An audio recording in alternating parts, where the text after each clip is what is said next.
All right. You know, the word partnerships, not just internationally, but our partnerships here in the United States, the word partnerships has been thrown around a lot today. And it's because we would be doing ourselves an injustice by not recognizing and amplifying and utilizing the amazing talent and ability and capabilities that exist in the private sector here in the United States of America. And that's why partnerships are so important.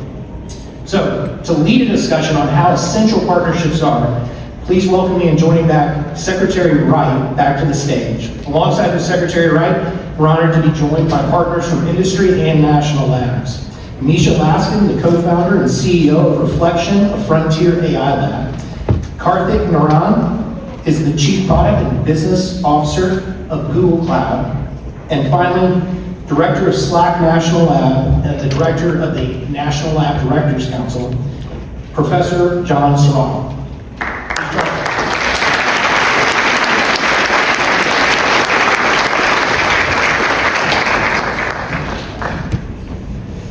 Don't worry, you won't have to hear from me much at all. I'm here with the honor to sit on the table with the head of Stanford Linear Accelerator, SLAC National Laboratory, and he also leads all of the lab leaders right now. So the director of the lab leaders. Well, actually, I'm going to have everyone introduce themselves. The idea of the panel is how is industry, big business, new entrepreneurial startups, the national labs, universities, how are we all going to work together in this mission? And I'll give a tease for the next session. You'll hear Stephen Schaefer, who's the head of Oak Ridge National Labs.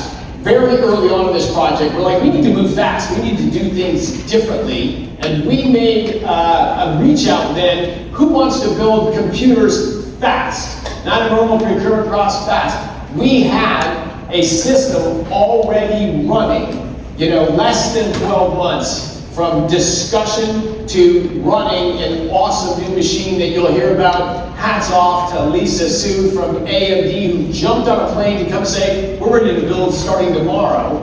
And HPE, the integrator who built this system. It's a tremendous story, but it's the story of collaboration, labs, industry, researchers. But why don't we have everyone introduce themselves up here, and we'll start with you, Misha.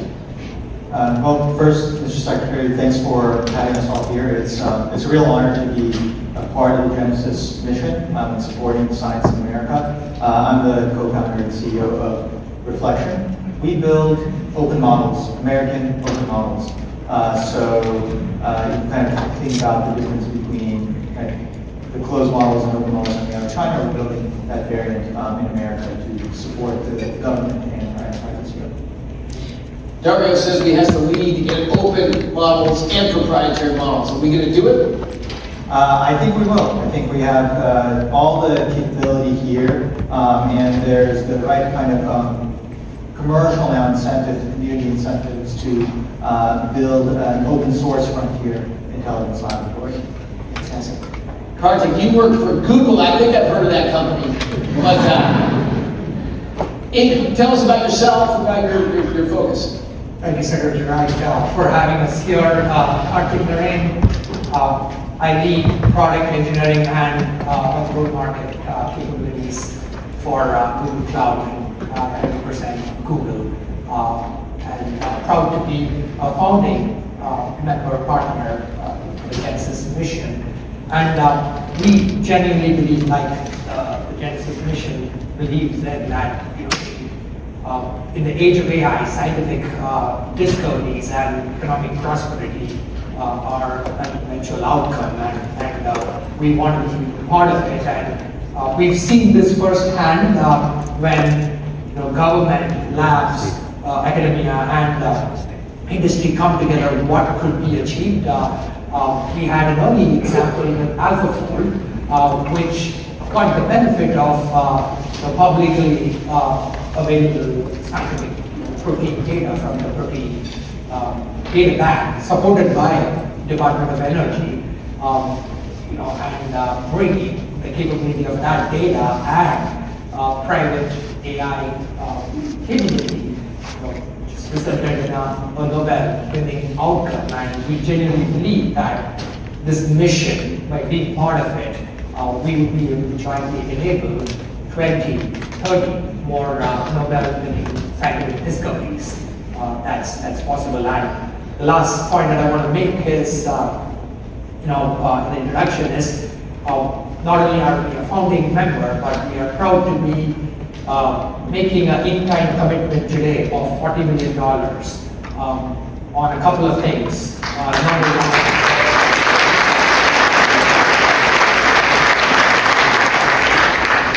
Number one, to provide trillions of tokens available for scientific researchers through the Gemini for Government platform that we have provided, and also cloud credits for access to specific models like AlphaFold3, AlphaEvolve, AlphaGenome that individual scientific researchers, labs, and cross-lab, as John drives, can leverage and accelerate these progress to faster outcomes.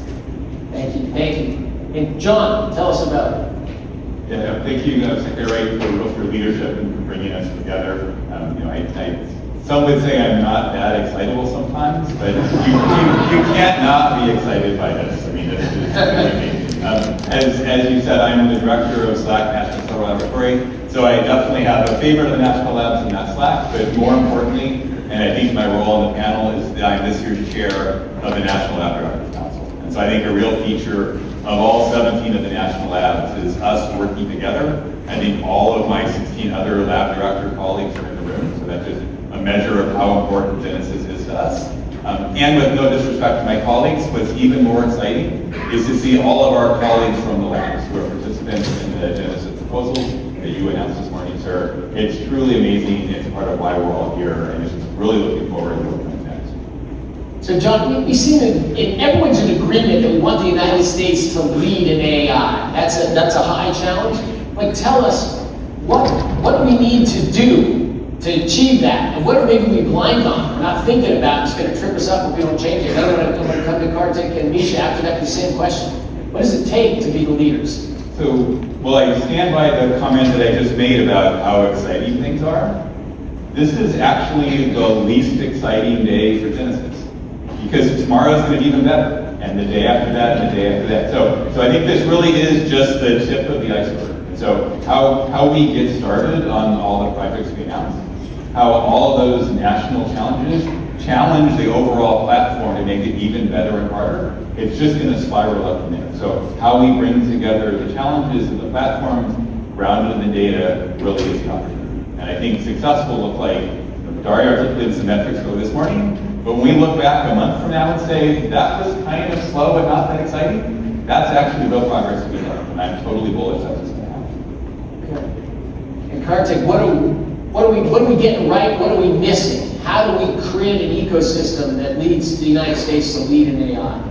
I think the Genesis mission and the real world use of AI are the two X factors that has come into an already strong scientific foundation that the United States already has. There's not a lot of places where there's history of these many labs with specific focus and outcomes that they've delivered over a period of time, and I'm sure in scientific research and acknowledgement, whether Nobel or various such recognitions, the United States is already leading. But AI has come to an age where suddenly you can unlock the private data that was available for at the disposal of an individual researcher to all the researchers in the same lab. And now with the mission of the cross-lab collaboration and Genesis, this will be going across the board, across all the labs, so that every researcher can stand on the shoulders of all the progress that is being made. So that is the progress of AI that can be used. And I'm loosely using the word AI, which means that the ability for data to be readable, understandable by AI, the advancement in the hypercomputer or the high performance computing capability like TPUs and GPUs and the likes is one dimension of it. But the other dimension is the Genesis mission in itself. John and I were talking, and when we made the investment, this additional in-kind commitment of $40 million, we said that this is for the Genesis mission. But if you look at Genesis mission, there's no one lab, or there's, I come from a commercial world, so I use the term P&L. It's not one, P&L you go to. This naturally forced us in a good way, all the labs to collaborate so that they're able to build things that are reusable, so that you are able to get more for the R&D investment or the scientific investment, federal investment that is going into scientific research. I think this goes to the exact statement I think Genesis mission made, Secretary, probably you, coined that to double scientific discoveries the next decade. For that to happen, you need both efficiency and effectiveness, and that is what Genesis mission would bring to the table. Great. That was Dario's goal, but I'll take credit for it now. Thank you, Dario. Misha, the same question. What is it that we need to do to make this environment so we thrive here across our country, and of course with our international partners as well? But how do we make the U.S. the leader in AI and AI for science? I think that the difference, between science in the U.S. and anywhere, say 10 years ago now, is that there's a new foundation on which everything is being built, and that foundation is AI. And the thing that is missing in that foundation today is the ability to have great open American models that scientists can then use and customize for the various workloads. So I'll give an example of what I mean here, of kind of an example where this has worked very well, and an example of if this thing existed, how it could power American science, more broadly. Before I was an AI researcher and now started a company, I was a physicist, a theoretical physicist. And these models have actually gotten very good at kind of math and physics type of calculations, because there's a lot of data on that that you can simulate, you can do a lot of simulations there. So I had this prompt that was basically my PhD thesis that I used to track the progress of these models. 2 years ago, it was falling over entirely. I basically gave it the question of what my thesis was. A year ago, it got it at, I'd say, an undergraduate kind of level. 6 months ago, actually entry-level PhD, and then 2 months ago, it one-shotted my PhD thesis. So it took me 4 years to do that. But you can see that as a negative, but actually it's a positive, because now, if I was back as a PhD student, I could crank out a thesis a week. Right? That's the production of knowledge, right? Because, well, it takes a while to ask the right question, but then, because the system is calibrated to the data, it can produce the answer quickly. So now, how do we take that and drive that into kind of fundamental progress, especially in more experimental science, like bio, development of photovoltaics, chemistry, where maybe that data is more locked up in the national labs, right? Well, because the physics thing worked, because these models, there's a lot of physics kind of data on the internet, you need to be able to customize them towards the data you have in the national lab. So I'll go for another example, which is, I actually moved to this country because my parents got jobs in a national lab, Pacific Northwest National Lab. Russian Israeli, moved here as a kid before the accent set in. We moved to Washington State, where my parents were both chemists at this lab. And an example of kind of research my father did, and still does, is material science for better photovoltaics, right? How do we make better solar panels? Well, what does that look like today, right? You have to basically, assemble materials together, run experiments in the lab, and it's a pretty manual process, and you get, there's a large search space, and so it's pretty slow and manual. But this is the kind of thing that you can imagine like an AI system closing the loop and actually greatly accelerating the process in which we get cheaper, more scalable photovoltaics. But that will only be unlocked if there's an open model that labs can use and the scientists can customize, right? So that, maybe some kind of roundabout way of saying, if you have great open models, and scientists will be able to customize it for their needs. And instead of, it took me 4 years to do the PhD thesis, now it's a week.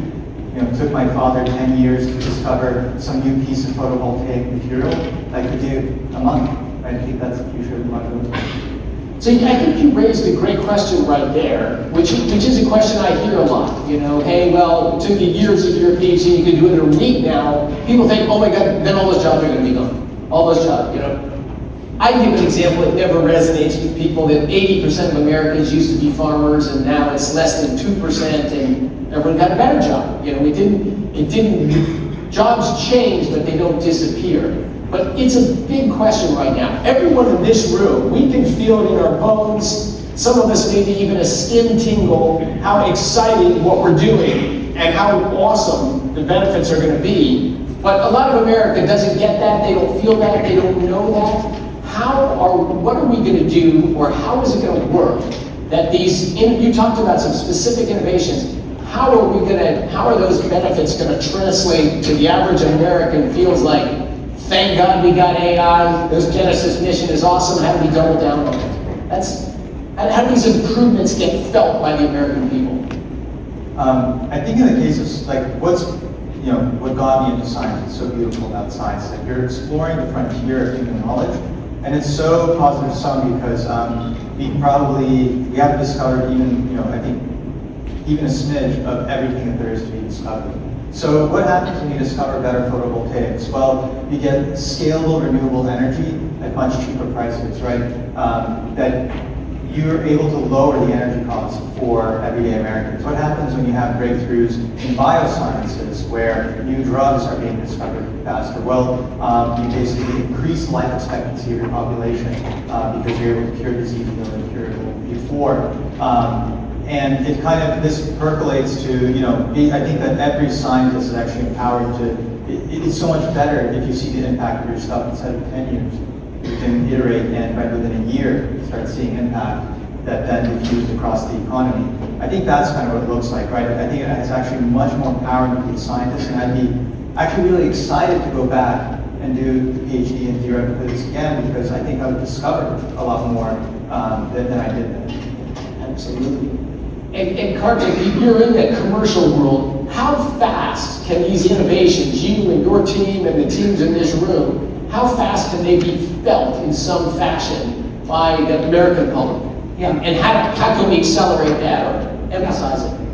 I think you hit a very important point that while the bone or the skin or the instinct, everybody believes that AI is actually going to drive better benefits and better outcomes for every citizen out there. There's this feeling of the inherent state that is a concern, and the reason it is a concern is compared to all other cycles of change, whether from agriculture, farming to other professions and several other examples. The curve was a lot slower, or the pace of that change was a lot longer, and this time it feels like happening a lot faster, that everybody's worried whether you have the time to rotate those jobs or professions or the skill sets and so on and so forth. The good news is, even in the commercial world, there is a significant pivot in the focus from a year ago, where 18 months ago, the focus was all about productivity improvements and what can be the cost reduction outcomes that could be delivered from AI, to a significant pivot of what are the new markets, how do I improve the reach to a customer, how do I create better customer experience between when they come during a sales cycle versus a customer service cycle. We've all experienced that these are two completely different experiences. One is a very pleasant experience, the other one is a very dragging experience. Or how to create newer products at a faster, cheaper, more novel ways, which is the new product introduction.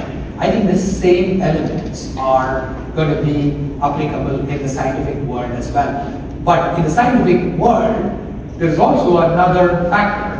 Unlike in the commercial world for all the other kinds of jobs, there is, so to speak, abundance of, labor availability, or at least as much labor as is needed is available. In the scientific world, that has never been the case. We've always been short-staffed on the scientific research population, or people who want to do scientific research. Now, by focusing on removing the rote tasks, and I'll give you an example. In the national laboratories of the Rockies, we actually use Gemini agents to automate electron microscope calibration. No researcher is going to go back home after a month of effort feeling accomplished that I calibrated the electron microscope. What they are really interested in is to start doing their research with a calibrated electron microscope. So what we did with the Gemini agents, we built a full automated workflow that reduced 90% of the effort to be completely automated by AI agents, and also did this 8x faster. And now the ability to get started with your research is much faster, and the funding, the federal funding or whatever funding that they have got, industry plus federal funding, can be used more towards the actual research rather than the labor hours spent on doing the road tasks and so on and so forth. So this is just one example of activities that could be done to make things better. And last but not the least, we talk about all the research scientists who spent 4 years. I don't know whether we have a count of the research scientists who dropped from PhD after doing it for 2 years, 3 years, 5 years. I think that will be a meaningful percentage. And the reason that they drop out is because they are trying to make progress on one thing over, and we say that they don't need as much validation on a daily basis, but everybody likes validation of progress, and AI will give them that validation of progress a lot better, so that they would be at research for longer and they would be able to do more scientific discoveries than ever. So AI is going to make it more fun to be a scientist. I think that's huge, and among that constituency, we've got them. But you think the public is going to feel it through better services and products. It's going to happen fast enough that they're going to have better experiences and feel better. People will like that, right? Absolutely, and there is generally this notion by public on anything that is non-commercial, whether they're indirect dollars, tax dollars, and other indirect contribution, whether that is getting its right yield or productivity or outcome and so on and so forth, and they would see and appreciate that there's a lot more that's coming out because of technology, so that there will be more investment, and eventually all of this is going to make, whether that is medical discoveries, biological molecular progress, or energy discoveries, and so on and so forth, this would be absolutely fair. And there's also going to be an easier correlation to the cost and effect using AI, so that it doesn't feel like a butterfly effect, that the butterfly flapped its wing in South China Sea, and you will feel it in the west coast of United States 2 years later.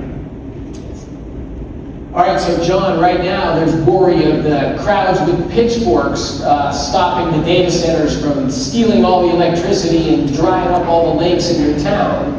So we have a public palpable opposition right now. Talk to us about making science better and faster in Genesis mission.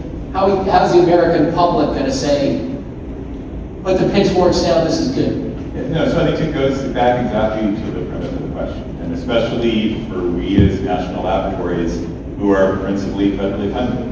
We need to own the feedback. It's the taxpayers and the citizens who are paying us. So first thing, the question is fair. Got to address the concerns and meet it there and be responsible. So I think there are three pieces that really address that. Importantly, this is a mission initiative. It's not called the Genesis Science Sandbox. It's called the Genesis Mission. We're actually trying to solve real problems for real people. We highlighted an example this morning of we're going to use AI to make the electric grid better. So it can be net positive. Yes, it might take a few more electrons to do the math, but the output is much better. So it's a mission, it's not a sandbox. That's vitally important. The other part that I think this panel portends is it's about the partnerships. We, the labs, play, at least in my judgment, an essential role in the research and innovation ecosystem, but so do our university colleagues, and especially so do our colleagues in the private sector. We need to accelerate the results that labs produce into products and impacts even better, even more effectively. That's why we need our private sector partners working hand in hand. And then I think the third piece is the workforce development opportunities that were highlighted earlier this morning. I don't know anybody who went to grad school who said, well, I wish it had taken me twice as long and I was half as effective. So I calibrated a microscope for a month. I spent the whole year meeting. People are motivated to make results. And so it's how do you do science differently to make an impact that makes the lives of everyday citizens better? That's the mission. If we both articulate that and walk the walk, I think we'll do just fine with feedback. But the feedback is good. Fantastic. Let's, John, stick with you and come back to this partnership issue. We explicitly require in the thing that you have to have at least, between universities, labs, and industry, you have to have at least two of those involved. The phase two, the larger grants, you have to have something from all three. So we're trying to drive collaboration. Is that going to cause friction, or is there going to be people? How's that going to work? What are you worried about with the partnership thing? Well, and oh, by the way, you said do it in 6 weeks' time. And so in like this much time. It's not the worst thing. It isn't good, but it's not the worst. We all figured out, including the 280 odd teams in the room, how to do that, how to build partnerships among national labs and universities and the private sector. So that was clearly an inflection point in the community. You could not go to any place in the research community and not hear Genesis, not hear RFA, maybe not a little shaking head at Dario, how can you do this? But in the end, this all kind of works. So I think the important point is this is just the tip of the iceberg, right? This is a great launching point, but to my earlier comment was pulling it to get better from here. There are even more proposals that weren't able to get funded this time that have built teams to go take it to the next level. We need to double down on that, both with the Department of Energy, but also through the interagency partners. So there's even more opportunity, more chances to take that partnering to the next level. So it's a contact sport. We need to work together. I would say one of the areas I'm concerned about is how do we bring all the data that we, the national laboratories, produce to our user facilities and both make that broadly available, but also appropriately protect our data so it's not misused for other purposes. We just need to get after it. Great. So Karthik, you're in a business, a big business, very profitable business. And as John just said, it's a contact sport. Do you worry about that? Hey, we're doing this awesome stuff at Google, but we're going to partner with the universities or the national labs. Does that give you concerns about leakage of technology or misaligned incentives? Or how do you feel about this sort of forced partnership? We actually are not looking this as a forced partnership. Actually, the Genesis mission makes the ability to partner a lot easier and better. And the reason for that, like I said, it would have been a very difficult way to figure out this investment that we are just talking about, the $40 million investment, if there was not a Genesis mission and we had to pick and choose which lab and what initiative within that lab and how granular do you go? Then you go and do an analysis of which researcher is working on something. Now this is like making a startup investment, right? Seed funding. No, it's going to be too difficult without this kind of a framework. So could use the word forced partnership, but it's for the good. I'm just trying to be controversial. Yeah, and you can afford to say that. So we look at this as a privileged way to partner, and the reason is that there's a lot of commonalities that needs to come together. You know, there's 3 layers that needs to work for bringing advancement to AI for the labs and research advancements to happen. The first is the hypercompute infrastructure layer. We need to have a common standard with which everybody is able to build their infrastructure, one, within a lab and across the lab, so that you would be able to figure out what are the tools that you're building and what are the common standards that you are able to create, so that you are able to progress on the scientific discoveries that you will be able to building on top of that infrastructure. So that common framework is now possible, and in that, Google has its own capability across the layers, whether that's the TPUs to about the Gemini models. But if you look at it, we are the closest partner with NVIDIA to bring their GPU stack also to our Google Cloud platform. Even though we have Gemini as our own proprietary model, our Gemini Enterprise Agent platform delivers, provides inference capability for all models, including open models in the industry, both our competitive frontier labs as well as open models. So that infrastructure layer is important. The second thing is you need a way to unlock data for the age of AI. Data built for queries and analytics and individual processing is very different from data being available for AI and agents. So you need common tools and frameworks with which data can be shared, across, between researchers, across labs, and in certain cases also internationally, right, for certain specific needs and so on and so forth. But you need to be able to do that based on open standards, benchmarks, evals, and also keeping in mind the sovereign needs of a particular lab or a researcher or a government. So to do all of that stuff, you need the common framework that needs to operate across the thing. And last but not the least is the actual workforce enablement. This is going to be successful if the researchers feel that this is enabling them. We are, as of today, and we need to be the destination. US needs to be the destination for any scientific researcher to come to make their scientific discoveries. It is not a secret that there are other countries that have made progress in the recent past, and the fact that we need to make this place the destination. And how do you make this place the destination? What do researchers need? They have all the tools and infrastructure and the investment capabilities that can progress their scientific research. That's requirement number one. They have the data set and the collaborative environment with which they can actually work with others so that they can build on something that others have already built on. And last but not the least, they also need to feel that they are able to actually create this reverse, the full feedback loop between industry and academia and labs and government, so that they are getting a sense that their research actually has useful outcomes and is going to be able to help the general public. So you need to create that environment, and we have work to do that. Awesome. Well, all right, we're going to go to the tricky, the intellectual questions, sort of deep questions. So I'm going to start with Misha, since he completed his PhD in a week. Or it took you years, but it was only a week's worth of work. So maybe I should start with John. But I'm going to start with you, Misha.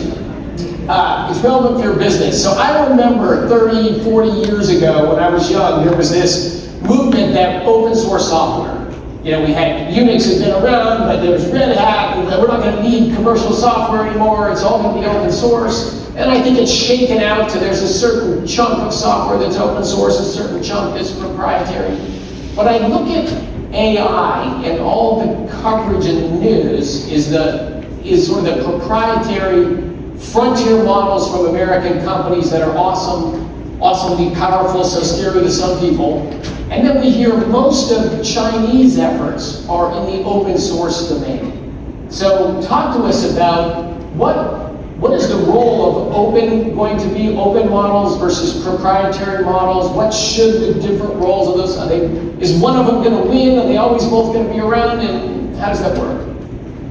I think it's a really good question, and I don't think it's a this or that. I mean, you can kind of forget where the models come from. Like the market demand is for both, right? And It always will be for both. They're both going to be around. Very much so. I think that it's actually very similar to previous software technology from this perspective, like operating systems, right? Operating systems that we use on our most kind of consumer devices tend to be closed. But the operating systems powering most computers in the world actually tend to be open because the ease of customization, flexibility, and permissiveness around them just makes them sort of spread like wildfire. And so I think that the one thing that is probably happening right now that there is a geopolitical issue between American and Chinese AI, but it's kind of being muddled with a separate issue, which is closed and open technology. And those two things have nothing to do. It just so happens that we're in a world where there's great proprietary models in one country, great open models in another country. But fundamentally, I think the equilibrium state will be that there are great proprietary and open models in America, in China as well. Right? There's nothing to do with kind of geopolitics. It just has to do with, American enterprises want both closed and open models for different workloads.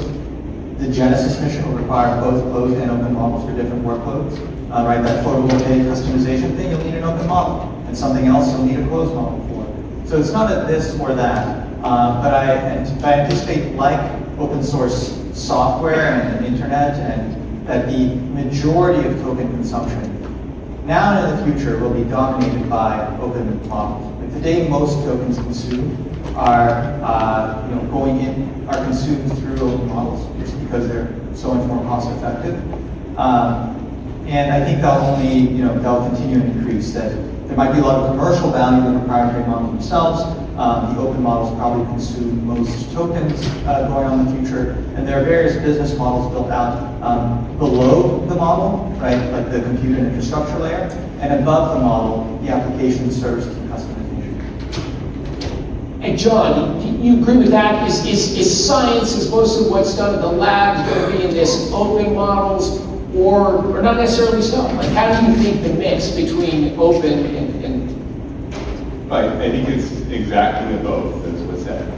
And what we're doing in Genesis is just a microcosm for what we, the National Labs, do in general. The science frontiers we're advancing are the most compelling parts of science. And if we want to be world leaders, we need to engage with the international community and be open. And the questions we're pursuing are national security challenges, right? But you've got to get the balance right. Within the labs, we've developed this rubric called a managed research environment. And I think those principles of what we do openly, what we do more protectively, applies to everything. Whether it's open and closed models, whether it's who we partner with. If we take that overall framework and strike the balance, we'll come out where we need to be, which is being world leaders. And Karthik, for you in the commercial space, you've got a proprietary commercial model, but you're also open models. You're going to be across that ecosystem. That's just the way it's going to work. Yeah, the way we think about it is that we're still in the early to mid phase in the trajectory of how much reasoning can further develop or improve. And to go through that curve, organizations, frontier labs are going to require immense amount of investment. And as a result, there is these frontier closed model that would be required as a business model to be able to further fund and take the reasoning to what is potentially possible, whether that's AGI or ASI or whatever you call it. A lot more is possible. That said, Google is also has been a proponent of open technology ever since. Yes. The entire cloud is invented around a technology called Kubernetes. And Kubernetes was invented at Google and open sourced to the rest of the world, based on which Amazon built AWS. Even though we did that, we have a Google Kubernetes engine, a proprietary version of that. And there are numerous examples of software that we've done. When you think about open, there are two dimensions that people need to be thinking about. One is open weights for you to be able to modify those weights so that you're able to customize certain things. And open source where you are, which is open source, and open weights where you are able to see the weights and basically put it in your own environment and do that. One is a privacy sovereignty point, the other one is a customization point. We believe that there will be a need to customize certain models for specific scientific discoveries and scientific purposes, because you need to be precise, you need to, for the model to work on a specific set of skills with high degree of accuracy. So we see a world where, a workflow will have a lot of things done by these frontier models or the closed models for high degree of reasoning, grounding on massive amounts of data that are diverse across different data sets. And then there'll be specific activities and tasks that needs to be performed by a highly customized, fine-tuned model. And this requires, and we do have our own open source model in the Gemma family that we constantly make progress and publish to the environment. We believe that what is required is a platform that operates this heterogeneous model and agentic architecture, and that is what we are creating so that enterprises could use. And there are challenges and complexities in using a heterogeneous architecture compared to a homogeneous architecture.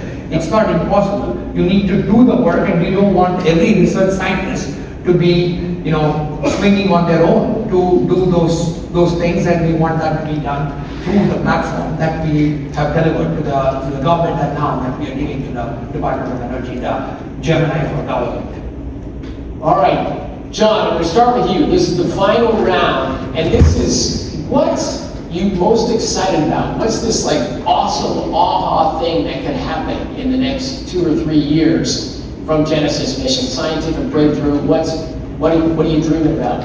Right, so I guess 2 things. Since I said at the top, this is the least best day for Genesis, I'm excited for what happens next for all the people in the room getting started and doing the work. So I think that will be just amazing. My own personal bias is when we actually link up the resources of platforms we're creating that go all the way from large-scale computation through partnerships with our industry partners in the cloud to actually driving scientific instruments ubiquitously across the department.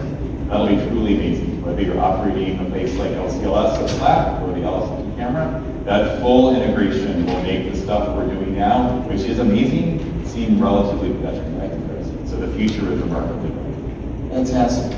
Misha, punchline, what's something we can't imagine today, that AI and innovation is going to make arrive? I think it's the shrinking of time horizons of discovery across every discipline of science that's happening in the world and across the United States. Right? It's general purpose technology. It's going to be in the hands of every scientist, both closed and open versions. It's just going to close the feedback loops on discovery. And I think that what we're going into is an era of unprecedented prosperity. The reason that a PhD is, let's say, 4 years is because that's how long 1 week. Or 1 week, right? Is because that's how long it would take a human to do the thing, right? human is not like a third party, it's me. And right, with AI, like the compression on discovery is much lower. I think it gets a lot of benefits very broadly. And the other thing that I think is not maybe as touched upon is that when we say science, like we assume that it's open, right? Open, science used to be alchemy. Newton was actually famous in his day for both being an alchemist and a physicist. But we remember him as a physicist because at the time the journal was born, and the science that he did in physics was open, and now people can read for generations. And I think this part of the Genesis mission of writing all this up, publishing it in journals, contributing to software that's open source, and having these artifacts that then can be studied and investigated for generations to come is really exciting to me as well. Awesome. Karthik, punchline. What are you excited about? I think there are three things that I'm excited about. Number one is that we have an opportunity to give a wholesale upgrade of the capabilities that American research scientists will get to drive, better scientific discoveries and put America as the clear number one, head and shoulders above anybody else in the scientific discovery, whether that is the AI infrastructure upgrade, modernizing how data, is used, as well as all the tools that they would need for AI to do that. So it's going to be like there are times when the U.S. highway system was created, or several such projects. This could be that moment of a wholesale upgrade of capabilities. That's number one. Number two, I think there is a huge opportunity in fields of, whether that is energy, fusion, or biological progress that is absolutely in the horizon. It's not going to be decades, it's going to be within a decade. That's possible. And last but not the least is that because of the Genesis mission, there's going to be, for the first time, a true feedback loop between research and citizen outcome that could be created. And the mission of Genesis mission should be to hold the labs, the academia and industry accountable to deliver this, and the research scientists, and show to the public that they are getting their money's worth, or their citizenship worth doing this. Fantastic. Well, 3 pieces of data that show me the world is going to be bright. Thank you all so much.